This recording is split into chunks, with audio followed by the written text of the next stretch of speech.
5 Pessimistic Predictions About the Newborn by Krishna's Mercy. Quote, "The material world is so made that unless one becomes a clever diplomat, his life will be a failure. Not to speak of human society, even the society of lower animals, the birds and bees, cleverly manages its bodily demands of eating, sleeping, and mating. Human society competes nationally or individually, and in the attempt to be successful, the entire human society becomes full of diplomacy. We should always remember that in spite of all diplomacy and all intelligence in the struggle for our existence, everything will end in a second by the supreme will. Therefore, all our attempts to become happy in this material world are simply a delusion offered by Maya." Shrila Prabhupada, Shrimad Bhagavatam 339, Purport. 1. They will disrespect. They look so innocent now, don't they? Hanging on your every word, imitating your every move. It seems like the higher authorities have gifted you this wonderful dependent, who is like an ocean carrying much-needed relief. Trust me, I was once where you are. I have moved beyond that fairy tale. What I see is someone who will break your heart in the future. Just wait until the first time they disrespect you. For everything that you do for them, they can't even be bothered to have a little consideration for what you go through. No, instead, they will take and take until you are completely emptied out. Then, what will you be left with? 2. They will steal.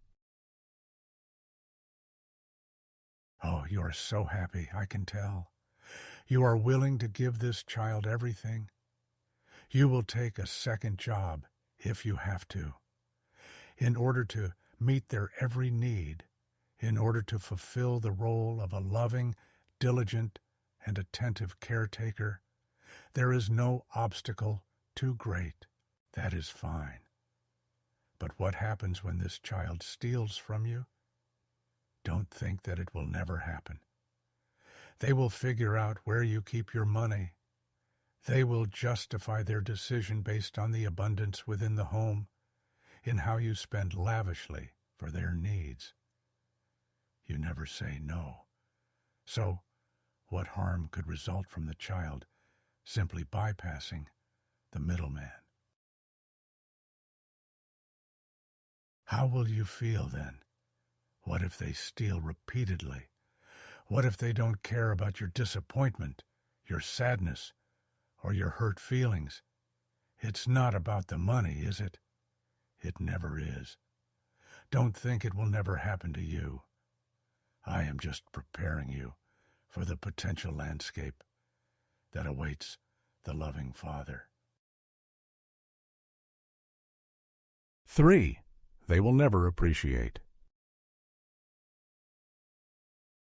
You will miss important functions with colleagues.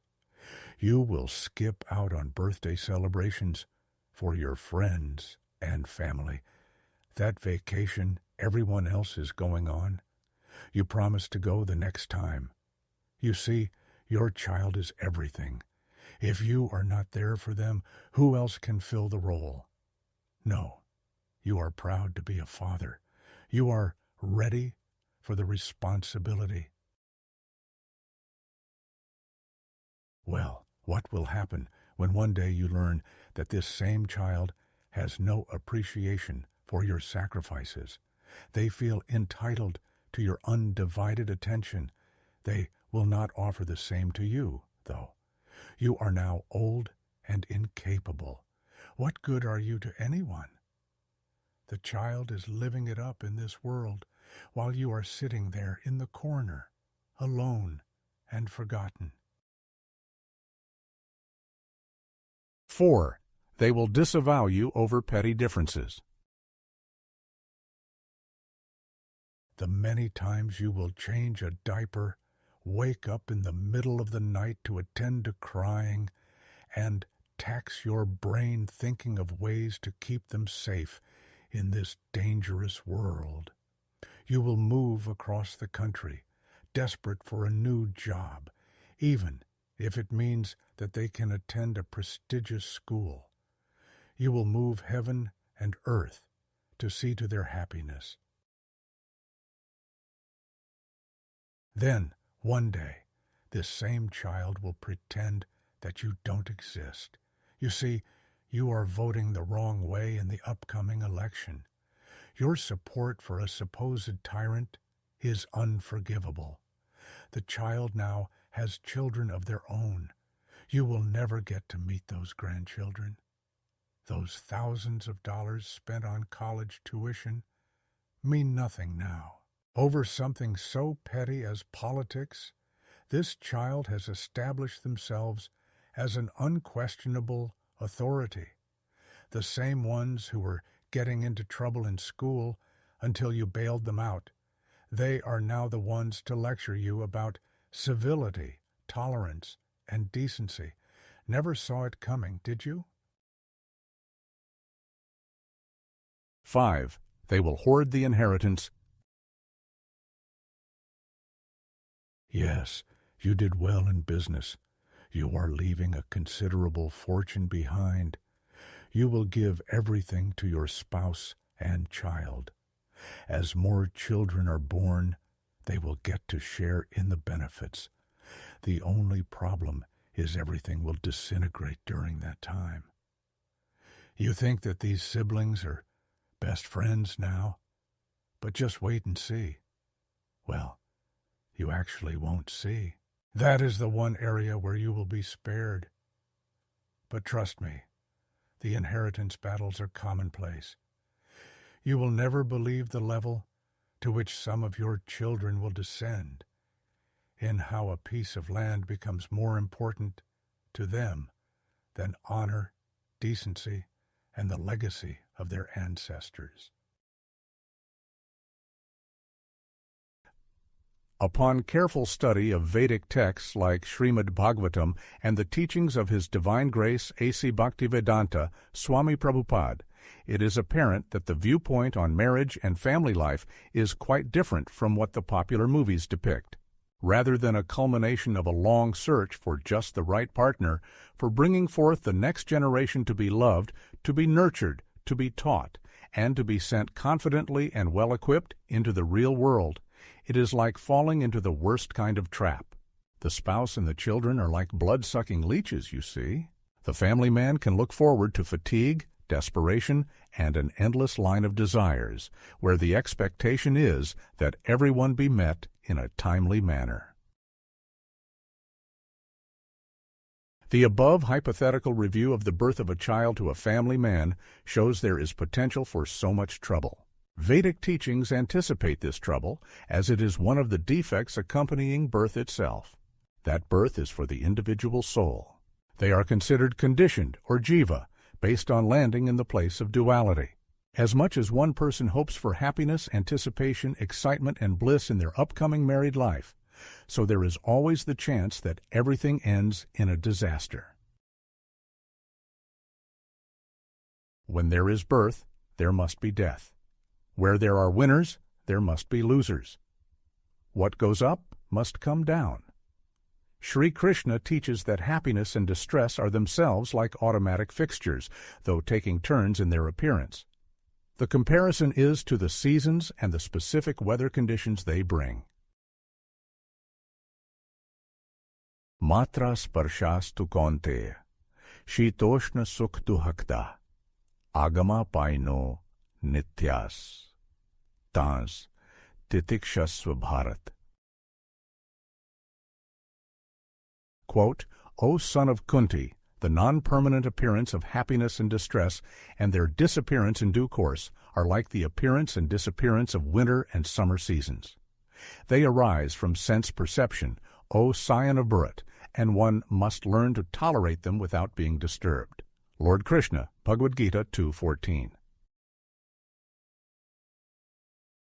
If there is happiness and distress across an entire lifetime, then the same holds true for family life. A person might object to the pessimistic outlook from Shastra, but we see that there are indeed areas of vulnerability.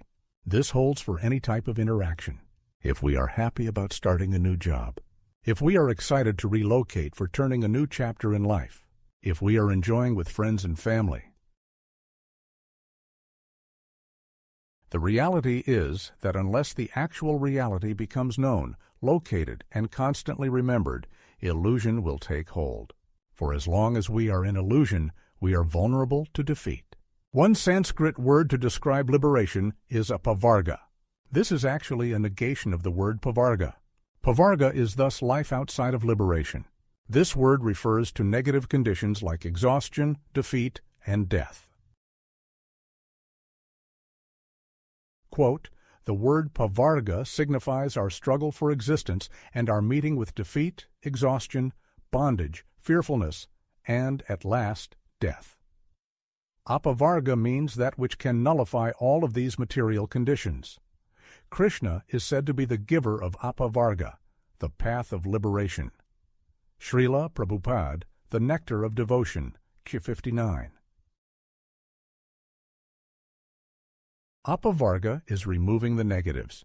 Apavarga is what the individual should strive for.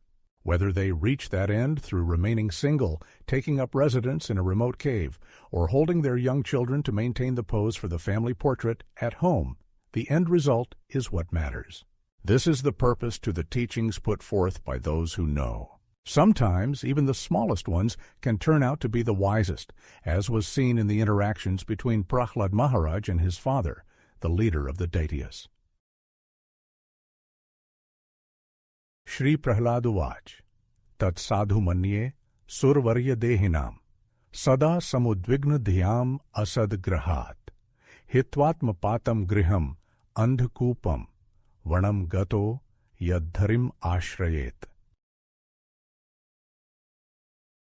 Quote, Prahlad Maharaj replied, "O best of the Asuras, king of the demons, as far as I have learned from my spiritual master, any person who has accepted a temporary body and temporary household life is certainly embarrassed by anxiety because of having fallen in a dark well where there is no water but only suffering. One should give up this position and go to the forest, Vana. More clearly, one should go to Vrindavan, where only Krishna consciousness is prevalent, and should thus take shelter of the Supreme Personality of Godhead."